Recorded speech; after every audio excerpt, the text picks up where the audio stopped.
نحمده ونصلي على رسوله الكريم أما بعد قال الله تبارك وتعالى في القرآن المجيد أعوذ بالله من الشيطان الرجيم بسم الله الرحمن الرحيم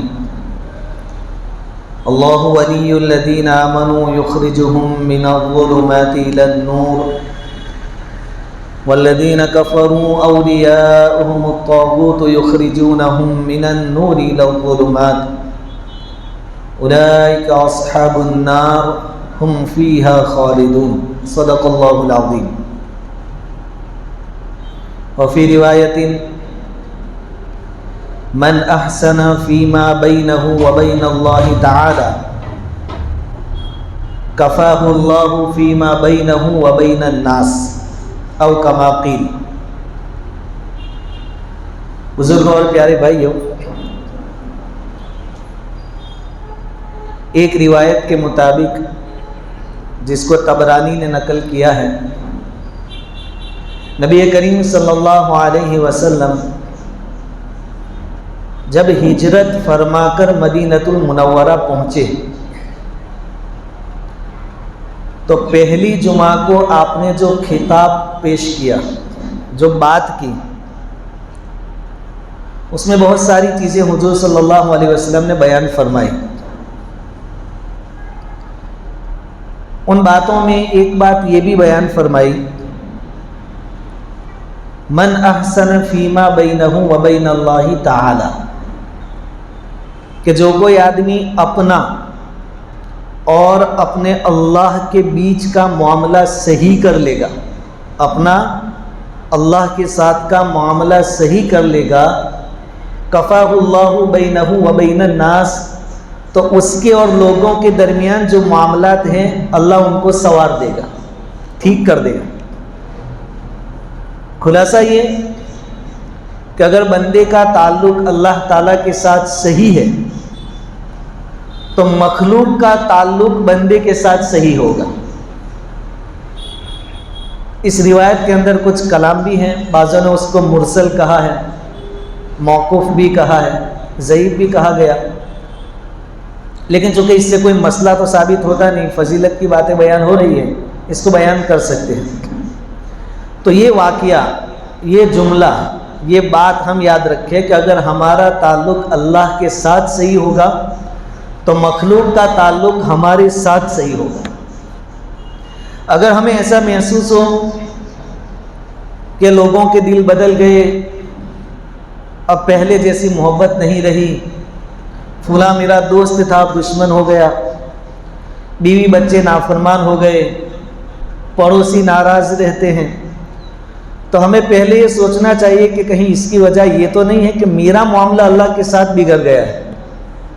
اگر یہ تعلق بگڑا ہے تو باقی یہ سب تعلق بگڑ جائے گی، اور اگر اوپر کنیکشن صحیح ہے تو آس پاس کا کنیکشن بھی صحیح ہوگا. یہ بہت بڑی چیز ہے.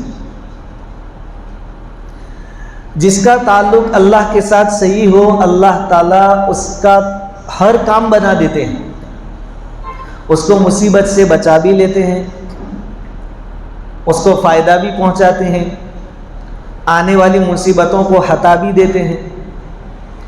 آج جمعہ کا دن ہے، ہم میں سے بہت ساروں نے سورہ کہف پڑھ لی ہوگی، اور جو باقی ہے وہ مغرب سے پہلے پڑھ لیں سورہ کہف. اس سے بہت ساری فتنوں سے حفاظت ہوتی ہے. اس میں حضرت موسیٰ علیہ السلام اور حضرت خضر علیہ السلام کا واقعہ اللہ تعالیٰ نے بیان فرمایا ہے. خضر علیہ السلام کو اللہ تعالیٰ نے تکوینی علم دیا تھا اور موسیٰ علیہ السلام کو شریعت کا علم دیا تھا. تو اللہ تعالیٰ نے موسیٰ علیہ السلام کو حضرت خضر کے ساتھ رکھا. جب یہ دونوں کشتی میں سوار ہوئے تو جس کشتی کے ذریعے جا رہے تھے حضرت خضر علیہ السلام نے اسی کشتی کے پاٹیے توڑ دیے. لکڑی کی کشتی تھی تو کلہاڑی سے ایک لکڑا توڑ دیا. اب ظاہری بات ہے، لکڑا توڑ دیں گے تو پانی اندر آ جائے گا اور کشتی ڈوب جائے گی اور کشتی والے بھی ڈوب جائیں گے. لیکن چونکہ اللہ کی طرف سے تھا، مفسرین نے یہ بھی لکھا ہے کہ حضرت خضر علیہ السلام نے وہ لکڑا توڑ کے اس کی جگہ شیشہ لگا دیا، کانچ لگا دیا تھا، اور بعض کہتے ہیں کہ کانچ نہیں لگایا تھا، معجزانہ طور پر، چاہے وہاں گیپ تھا، پانی آ سکتا تھا، لیکن پانی نہیں آیا اندر، یہ اللہ کی طرف سے تھا۔ اب ظاہر میں تو یہ بات سمجھ میں آتی ہے کہ ایک نقصان ہوا، اچھی خاصی کشتی تھی اس کو توڑ دیا، لیکن قرآن نے آگے بیان فرمایا کہ اس کی وجہ تھی، وجہ یہ تھی کہ جہاں سے ان کو گزرنا تھا، یہ کشتی غریبوں کی تھی، 10 بھائی تھے، ان میں سے 5 تو معذور تھے، اپاہج تھے، اور 5 بھائی کمانے والے تھے۔ ان 5 بھائیوں کی یہ کشتی تھی اور اسی کے ذریعے وہ کماتے تھے اور اپنے باقی 5 بھائیوں کو بھی پالتے پوستے تھے۔ اب ظاہر میں نقصان ہوا، لیکن اگر آگے چل کر اللہ رب العزت نے بیان فرمایا کہ وہ کشتی ہم نے اس لیے تروائی کہ پیچھے کی جانب، سامنے کے کنارے پر ایک ظالم بادشاہ رہتا تھا، اور جو بھی کشتی اس کو اچھی لگے وہ زبردستی ظلم کر کے لے لیتا تھا۔ اب چونکہ ایک پاٹیا توڑ دیا، اندر سے لکڑا توڑ دیا، سوراخ ہو گیا، تب یہ کشتی عیبدار ہو گئی، اور عیبدار چیز وہ بادشاہ لیتا نہیں تھا، تو یہ بڑے نقصان محسوس ہوا تھا، معلوم ہوتا تھا، لیکن اللہ تعالیٰ نے اس کے ذریعے نفع پہنچایا، نقصان سے بچا لیا۔ تو اگر اللہ تعالیٰ کے ساتھ تعلق صحیح ہے تو اللہ تعالیٰ نقصان سے بھی بچا لیتے ہیں۔ اس کے متصلاً فوراً بعد ایک اور واقعہ پیش آیا، کشتی سے اترے موسیٰ علیہ السلام اور خضر علیہ السلام، تو چند بچے کھیل رہے تھے، نابالغ، ان میں ایک بہت خوبصورت بچہ تھا، بڑا سمجھدار معلوم ہوتا تھا۔ حضرت خضر علیہ السلام نے اس کو پکڑ کے مار دیا، اس کو قتل کر دیا۔ موسیٰ علیہ السلام کو تعجب ہوا اور آپ بول پڑے، اقتلت نفسا بغیر نفس، بغیر قصور کے تم نے ایک معصوم کو مار دیا، یہ غلط کام کیا۔ اب بظاہر تو غلط کام ہوا، برا ہوا، لیکن آگے اس کی وجہ بیان فرمائی گئی کہ اس میں بھی نفع تھا۔ کیا بیان فرمایا؟ وَأَمَّا الْغُلَامُ فَكَانَ أَبَوَاهُ مُؤْمِنَيْنِ فَخَشِينَا أَن يُرْهِقَهُمَا طُغْيَانًا وَكُفْرًا۔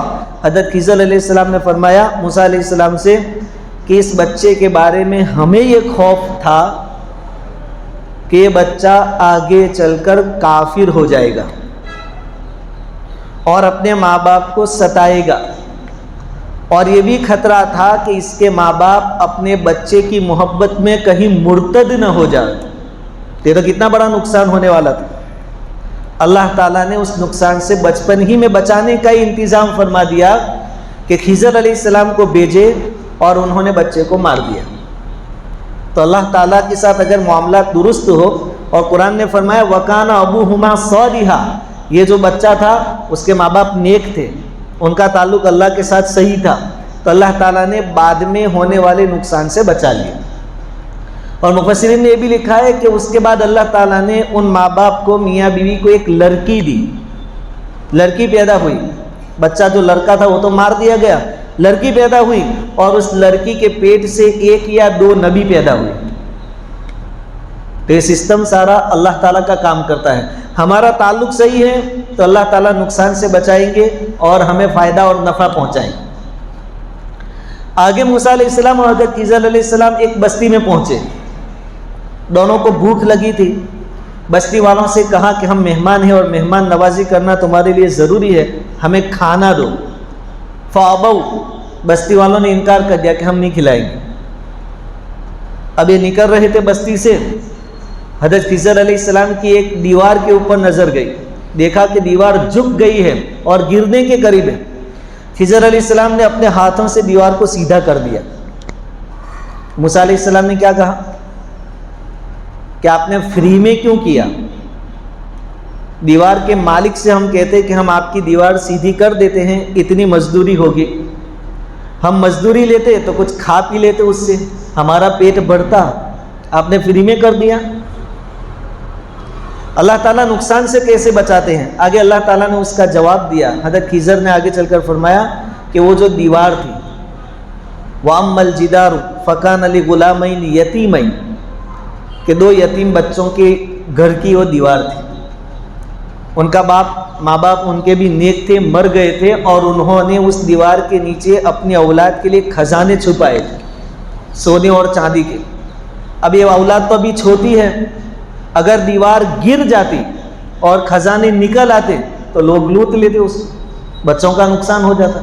اب ان کے ماں باپ نیک تھے، ان کا تعلق اللہ کے ساتھ صحیح تھا، تو اللہ تعالیٰ نے ان کی برکت سے ان کی اولاد کی بھی حفاظت فرما دی، اور ان کو آگے چل کر اللہ تعالیٰ نے بڑا نفع پہنچایا۔ تو پوری بات کا خلاصہ یہ کہ اگر اللہ تعالیٰ کے ساتھ ہمارا تعلق صحیح ہے تو اللہ تعالیٰ ہمیں نقصان سے بھی بچائیں گے اور نفع بھی پہنچائیں گے، اور اگر اللہ تعالیٰ کے ساتھ ہمارا تعلق صحیح نہیں ہے اور پھر ہم لوگوں کے ساتھ کتنے بھی اچھے تعلقات بنا لیں لیکن وہ نقصان پہنچائیں گے۔ فرعون بہت بڑا بادشاہ، اس کے ہاتھ نیچے ایک بڑا لشکر تھا، لیکن جب یہ غرق ہو رہا تھا، ڈوب رہا تھا، کوئی بچانے نہیں آیا، اس کے تعلقات اس کے کوئی کام نہیں آئے۔ قارون کو بے شمار خزانے اللہ تعالیٰ نے دیے تھے، خزانے اٹھانے کے واسطے کئی پہلوانوں کو رکھا جاتا تھا، خزانے کی چابیاں اٹھانے کے واسطے۔ جب اس کو زمین میں غرق کیا گیا، دھسایا گیا، قرآن نے اس کو نقل کیا ہے کہ کوئی اس کے آدمی، اس کا لشکر، اس کے خادم کوئی بچانے نہیں آیا۔ تو لوگوں کے ساتھ تعلق تھا لیکن اللہ کے ساتھ تعلق صحیح نہیں تھا، تو لوگوں کے ساتھ صرف تعلق ٹھیک رکھنے سے کام نہیں بنتے، اصل معاملہ اللہ کے ساتھ صحیح ہونا چاہیے۔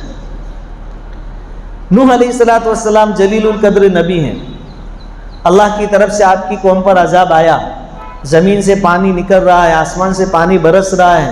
نوح علیہ السلام نے اللہ کے حکم سے کشتی بنائی، ایمان والے اس میں سوار کیے گئے۔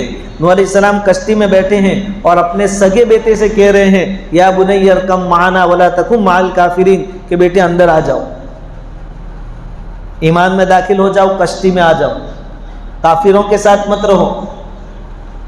اب اس نے اگر اللہ کے ساتھ تعلق صحیح کر لیا ہوتا تو جو کشتی والے بچ گئے یہ بھی بچ جاتا، لیکن اس نے کیا کہا؟ قال سآوی الی جبل یعصمنی من الماء، میں تو وہ مضبوط اور بڑا پہاڑ نظر آتا ہے، اس پر چڑھ جاؤں گا، وہ مجھے پانی سے بچا لے گا۔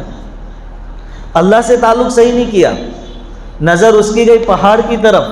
قرآن کہتا ہے ابھی تو باپ بیٹے بات کر رہے تھے، وحال بینہم الموج فکان من المغرقین، ایک موج آئی اور اس کو لے گئی۔ اگر اس کا تعلق اللہ کے ساتھ صحیح ہوتا تو یہ کشتی میں آ جاتا، کشتی والے بچ گئے، یہ بھی بچ جاتا۔ پوری بات کا خلاصہ یہ کہ اپنے تعلقات اللہ رب العزت کے ساتھ صحیح ہوں تو اللہ تعالی ہمارا کفیل ہے، ہمارا پالنہار ہے، کارساز ہے، ہمارے کام بنانے والا ہے۔ ورنہ ہم جو بیوی بچوں کی نافرمانی دیکھتے ہیں، دوستوں احباب کے دل بدل گئے، ہم ایسا کہتے ہیں، اور ہم کہتے ہیں اب وہ پہلے جیسی محبت نہیں رہی، مزہ نہیں رہا زندگی میں۔ اس کی وجہ یہ ہے کہ ہمارا تعلق پہلے جیسے نہیں رہا۔ جب تک اللہ کے ساتھ تعلق صحیح تھا، مخلوق کا تعلق ہمارے ساتھ صحیح تھا۔ اور اگر ہم اللہ کے ہو کر رہے تو اللہ کے لیے کون سی چیز مشکل ہے؟ کوئی چیز ناممکن ہے؟ وہ فقیر کو بادشاہ بنا دیتے ہیں۔ حکیم الامت حضرت مولانا اشرف علی تھانوی رحمۃ اللہ علیہ نے ایک واقعہ لکھا ہے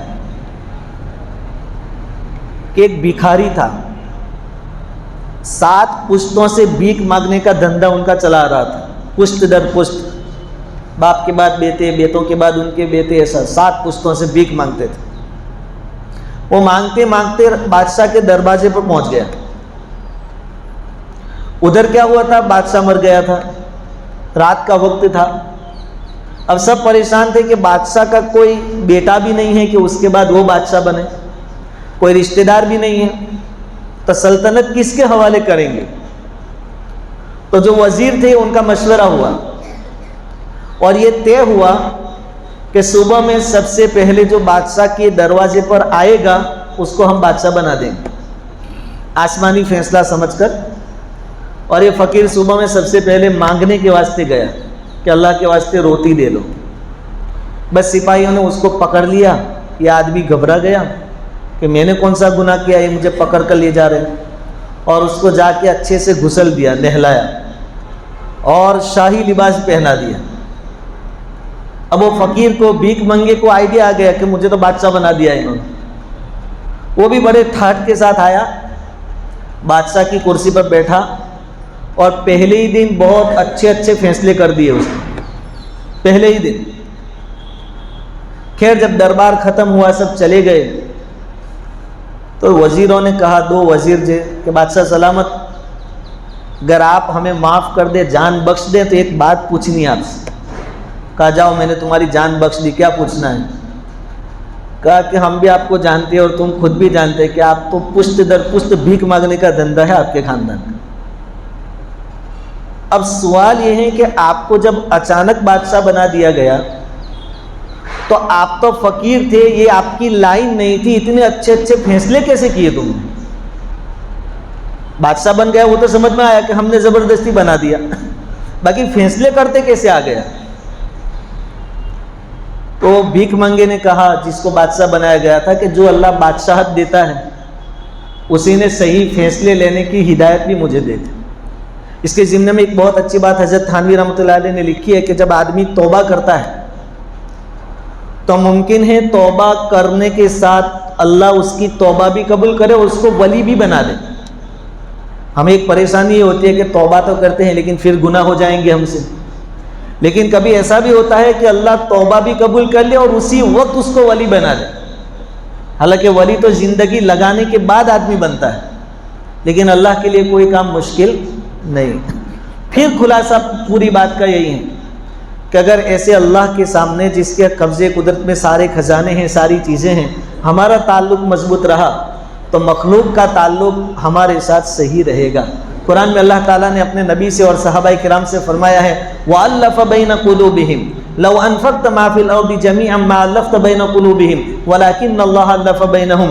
کہ نبی جی آپ یاد کرو اور صحابہ تم یاد کرو کہ قبیلے اوس اور خزرج جو مدینہ میں بڑے قبیلے تھے، وہ تو پہلے مسلمان بھی نہیں تھے اور ان میں تو کئی سالوں سے لڑائیاں ہوتی آ رہی تھیں.